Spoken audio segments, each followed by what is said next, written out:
O Senhor esteja convosco.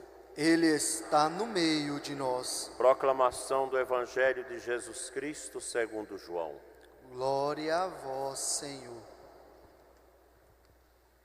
Ao anoitecer daquele dia, o primeiro da semana, estando fechadas por medo dos judeus as portas do lugar onde os discípulos se encontravam, Jesus entrou e, pondo-se no meio deles, disse: "A paz esteja convosco." Depois dessas palavras, mostrou-lhes as mãos e o lado. Então os discípulos se alegraram por verem o Senhor. Novamente Jesus disse: "A paz esteja convosco. Como o Pai me enviou, também eu vos envio." E depois de ter dito isso, soprou sobre eles e disse: "Recebei o Espírito Santo. A quem perdoardes os pecados, eles lhes serão perdoados. A quem não os perdoardes, eles lhes serão retidos." Palavra da salvação. Glória a vós, Senhor.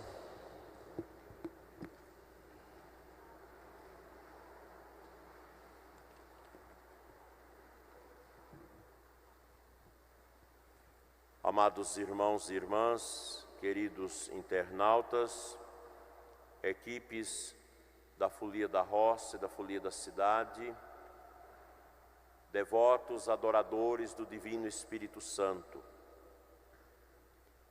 50 dias depois da Páscoa, a Igreja celebra o Pentecostes. É o momento da inauguração da missão da Igreja. Nós precisamos entender que a Igreja é o corpo do ressuscitado. A Igreja não é o Papa, não é o Bispo, não é o Padre, não é o Ministro da Comunhão, não é fulano e ciclano. A Igreja é um corpo invisível, porque é o corpo de Cristo e nele nós somos mergulhados pelo nosso batismo como filhas e filhos da Igreja. A Igreja se manifesta visivelmente no mundo através dos seus templos, das suas obras, das pessoas que, ainda encarnadas num corpo, neste mundo, tomam parte desse grande movimento do Espírito. Mas a Igreja, ela é algo também invisível. Como invisível é a nossa alma, marcada com o selo do Divino Espírito Santo, no dia que nós fomos levados à pia batismal. Tanto que o demônio sabe muito bem discernir as almas que são batizadas daquelas que não são batizadas. Porque através do batismo, quando aquela água que caiu na nossa fronte e o ministro disse o nosso nome a Deus, acompanhado daquelas palavras de Jesus no final do Evangelho de Mateus: "Eu te batizo em nome do Pai, do Filho e do Espírito Santo." Ou mesmo uma criança em perigo de morte, que alguém em casa proceda assim, ou no hospital, naquele momento, aquela alma, aquela pessoa é inserida no mistério do corpo de Cristo, marcada para a eternidade. Porque se uma pessoa batizada vai ao inferno, ela carrega consigo a marca do batismo, ao céu da mesma forma. De certo que a marca batismal, ela é uma marca da Santíssima Trindade. É o amor trinitário que é plasmado dentro de nós. E a nossa vida nesse mundo é uma vida no Espírito. Porque a Igreja, ela é no mundo um sopro do Espírito. O canto que eles animam, a liturgia, tudo que nós consagramos no altar, o testemunho de cada um de vocês, a oração que vocês fazem em casa, as obras de caridade que nós realizamos, tudo é moção do Espírito, porque a igreja, ao contrário da Babel, do Antigo Testamento, que foi uma obra do orgulho, da jactância, da soberba, da humanidade que achava que podia prescindir, se libertar de Deus e construir seu próprio projeto, ela faliu. A Torre de Babel é o símbolo da falência quando uma obra é construída no orgulho. Num determinado momento, não se compreendiam mais. O engenheiro pedia pedra, vinha tijolo. O mestre de obra pedia areia, vinha cimento. As línguas se confundiram. No Pentecoste, na inauguração da igreja, é diferente. As pessoas se agregam aos apóstolos para ouvir Pedro.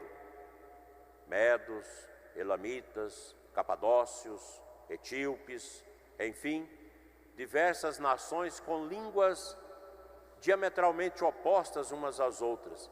E ali todos se entendiam. Porque a linguagem do Espírito Santo é a linguagem do amor. A linguagem do amor, ela é entendida em todos os lugares do mundo. Os gestos de amor. Porque o amor se traduz em gestos. O louvor, a oração. Eu já tive a graça da experiência de rezar em lugares onde tinha mais de 40 línguas diferentes. E parece que é um só coração e uma só alma. Quão belo é isso! Aquele momento em que a gente celebrava os 50 anos da renovação carismática, na Basílica Maior de Roma, San Giovanni de Laterano, onde havia gente de todos os cantos do mundo. E a gente rezava, louvava em línguas, glorificava o nome de Deus, e todos estavam num só coração e numa só alma. Quanta beleza o Espírito de Deus realiza no mundo. Para isso, nós precisamos ter uma sensibilidade de fé. O Espírito Santo, ele congrega, ele une. Isso é bonito, é lindo. O demônio, ao contrário, ele desagrega, ele mitiga, ele estraga a unidade, ele quebra a união. Por isso o nome do diabo é muito bem fundamentado. Diabolém, no grego, que significa aquele que divide. Assim como o Espírito nos consola, o demônio nos acusa, nos faz chorar. O Espírito nos anima, o demônio, ao contrário, nos desanima. O Espírito nos conforta e o demônio desagrega o nosso coração na angústia. Meus irmãos, quanta beleza nós podemos receber do Divino Espírito Santo se o nosso coração é um coração aberto a Ele. E como Deus maravilhosamente pensou tudo para nos salvar, para não deixar que a alma se perca no abismo da ingratidão. Deus pensou na redenção da humanidade em Cristo, e a Páscoa trouxe para nós a luz que faltava a esse mundo, o mundo que estava nas trevas, como diz o profeta Isaías, agora pode caminhar na luz. 50 dias de Páscoa, meditando as grandezas de Cristo, tendo o círio pascal que hoje à noite será apagado solenemente, como a grande companhia nossa na liturgia, esta vela grande ao lado da palavra que é anunciada para dizer para nós cristãos, o caminho é esse, é o caminho da Santa Palavra, iluminada pela tradição do Cristo ressuscitado. Hoje à noite, nós vamos apagar o círio que foi aceso na noite santa de Páscoa. O círio vai ser apagado aqui, mas ele vai ser aceso no coração de todos que levarão a sua luz agora ao mundo, através da inauguração da missão da igreja em Pentecostes. Por isso, à noite, é bom que todos tenham a sua vela em mãos, para a gente fazer um momento bonito do final da missa, acendendo as velas dos fiéis, apagando o círio e vocês saindo da igreja com a vela acesa em mãos, para significar que a luz da Páscoa agora vai brilhar no mundo através do Pentecostes, porque nós temos o Espírito Santo no nosso coração. Isso é tão maravilhoso, isso é tão belo, é tão grandioso, é tão mistagógico, é tão indizível, porque as palavras não são capazes de definir, de expressar essas grandezas de Deus na nossa vida. Por isso que às vezes a gente cala. Diante do mistério, você cala. Falar o quê? Adora, contempla. O Espírito é tão maravilhoso que ele vem em nossa fraqueza. No capítulo 8 de Romanos, São Paulo fala isso, ele vem em nossa fraqueza. Porque nós não sabemos pedir como convém, não sabemos louvar como deve. Então o Espírito vem em auxílio à nossa fraqueza. Aqui nós temos a compreensão da glossolalia, da oração em línguas, que não é um tesouro da renovação, mas é da igreja, que ficou esquecido séculos e séculos, mas o Espírito Santo quis despertar na igreja no século passado um novo ardor na compreensão do pneuma, do Espírito. Isso começou com os protestantes, no ano 1900. E na igreja começou em 1967, em Duquesne, na Universidade Americana de Duquesne, onde 4 jovens pediram essa experiência, que já havia sido manifestado na profecia do Papa Leão XIII, que teve uma visão nas suas orações de um momento muito estranho, que o demônio apossava-se da igreja, e o Papa teve um surto de desmaio, de angústia, e quando ele acorda daquele momento de êxtase e de sofrimento, ele compõe a oração a São Miguel Arcanjo, do exorcismo, que vigorou na igreja até 1967, quando se rezava após a comunhão a oração do exorcismo de São Miguel Arcanjo, que é uma pena que tirou, que a gente deveria até voltar a essa oração. E esse descobrir do Espírito Santo, esta abertura ao divino, ela é fruto de uma oração, de uma necessidade da igreja, porque os nossos tempos são perversos. A igreja vive um ataque tremendo, e às vezes um ataque de dentro para fora, através das ideologias, através da famigerada e herética teologia da libertação, que graças a Deus Dom Vítor não deixou entrar nessa diocese, que é uma das maiores heresias, que é trazer o marxismo para dentro da pastoral da igreja, esfriou a igreja. Muitas pessoas perderam o encanto com a igreja por causa dessa heresia, que tirou a dimensão do mistério da igreja, que esvaziou a sacralidade da igreja, que desprezou a imagem do sacerdote, dos sacramentos, que usou da devoção popular do povo com interesses meramente políticos e socialistas, destruindo a beleza mas o lugar do cenáculo está lá, com aqueles 2 pavimentos, o primeiro e o segundo.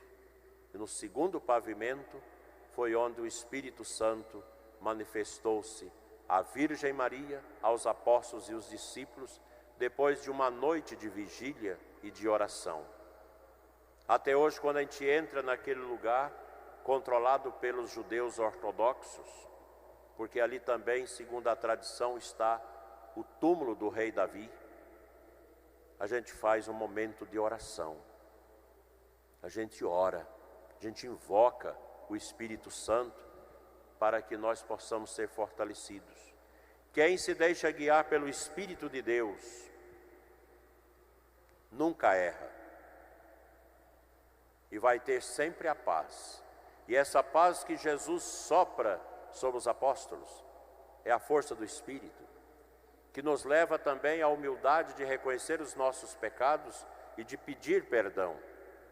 Quando Jesus diz: recebei o Espírito Santo para os apóstolos, a quem vocês perdoar serão perdoados, e quem vocês não perdoar os pecados serão retidos, é uma clara constituição, inauguração, uma instituição do sacramento da penitência, da confissão, que nós devemos aprimorar muito. O Espírito veio sobre nós. Nós somos a Igreja de Cristo. Nós não temos que preocupar se nós estamos ou não estamos na igreja certa.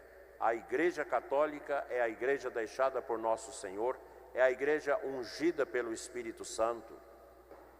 E o Espírito Santo une, não divide. Toda a divisão que houve em 1089 entre Ocidente e Oriente, e 1517 com Lutero, são obras perversas do inimigo, que dividiu o corpo de Cristo. E o trabalho do Espírito é fomentar as almas, os corações, para que no final dos tempos nós tenhamos uma só igreja, um só culto, uma oração e um só pastor. Que Deus nos ajude a levar também essa força do Espírito para dentro de nossos lares. Você casado precisa do Espírito Santo para dilatar sempre o amor no seu coração e da sua esposa, dos seus filhos, para que a família seja livre de tantos ataques. O mundo está sucumbindo no paganismo, na ausência de Deus, construindo sempre a Torre de Babel. E a grande Torre de Babel nos nossos tempos é a ciência, que agora com o coronavírus vai desmoronando, porque tudo que fala no outro dia é desmentido. A ciência, ela é um dom de Deus, mas ela não pode querer ser maior do que Deus.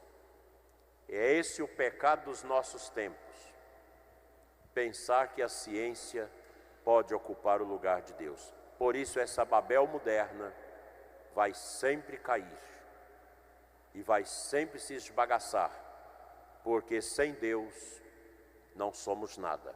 Com Deus fazemos proezas. Que Nossa Senhora Imaculada, esposa do Divino Espírito Santo, nos ajude a viver a ação do Espírito Santo em nós até a hora da nossa morte. Amém. Vamos ficar de pé e vamos louvar.